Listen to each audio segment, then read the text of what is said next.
Pacaran dari Balik Dinding. Novel karya Syukri Muhammad Syukri. Cerita ini hanya fiktif belaka. Jika ada kesamaan nama tokoh, tempat kejadian ataupun cerita, itu adalah kebetulan semata dan tidak ada unsur kesengajaan. Bagian 1 Mahtabak. Menjelang matahari tenggelam ke ufuk barat, rombongan Telangke utusan keluarga untuk melamar seorang perempuan tiba di depan pintu dapur rumahku. Tanpa mengucap salam dan sepatah kata pun, mereka langsung beristirahat di bale-bale. Kami heran, kenapa ketiga Telangke yang biasanya periang, tiba-tiba begitu lesu. Bibi Pondok Baru sepertinya membaca suasana hati para Telangke. Dia segera menghidangkan kopi kertup panas yang sudah disiapkan sejak tadi. "Ngopi dulu Tengku," tawar Bibi Pondok Baru memecah suasana. Ketiga orang Telangke itu menghirup kopi panas sambil mengunyah gula aren. Roman muka mereka masih terlihat sangat muram. Firasatku menyatakan, wajah muram mereka bukan karena pahitnya rasa kopi. Bukan pula akibat kelelahan jalan kaki dari Kebayakan ke Buntul Dedecer.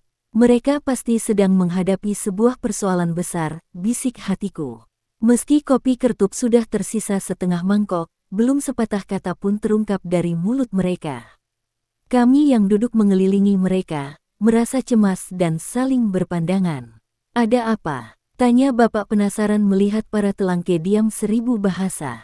"Biasa, Bagda maghrib kita ceritakan semuanya," jawab Paman Payatumpi sambil bergegas ke pancuran. Rasa penasaran yang menggayuti pikiranku, akhirnya berubah menjadi rasa cemas.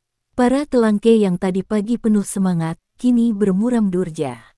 Ada apa ini? Seingatku, Paman Payatumpi seorang periang, hari-harinya penuh canda dan tawa. Bahkan, ketika dapurnya sedang tidak berasap, dia masih bisa bergurau dengan bapak. Firasatku menyimpulkan, mereka sedang menghadapi masalah besar. "Begini," kata Paman Payatumpi, memulai pembicaraan sambil menghisap dalam-dalam tembakau berbalut daun nipah, lalu asapnya dihembuskan sampai mencapai langit-langit ruangan itu. "Bagaimana?" tanya bapak tidak sabar karena Paman Payatumpi terlalu lama melanjutkan kata-kata. "Inilah yang sedang kupikirkan," jawab Paman Payatumpi dengan air muka cemas. "Langsung saja ke pokok persoalan," pinta bapak makin penasaran. "Buntu," sebut Paman Payatumpi singkat. "Maksudmu?" tanya bapak sambil mengepal-ngepal jemarinya. "Sabar, kupikirkan dulu cara mengatakannya," jawab Paman Payatumpi yang berulang-ulang mengisap tembakau berbalut daun nipah.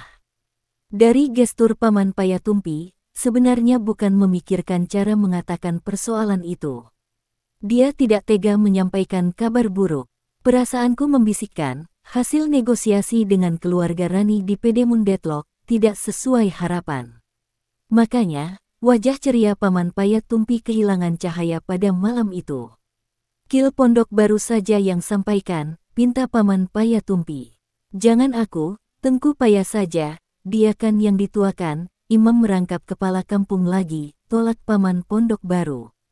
Uhuk, aku sedang batuk," elak Tengku Paya sambil menghirup sisa kopi kertup. "Ada apa ini?" teriak bapak semakin heran dan penasaran. Wajahnya mengeras. Buku jemarinya dikepal sambil memukul-mukul lantai bale-bale. "Baiklah, aku akan jelaskan semuanya," kata Paman Payatumpi sambil membetulkan letak lipatan kakinya.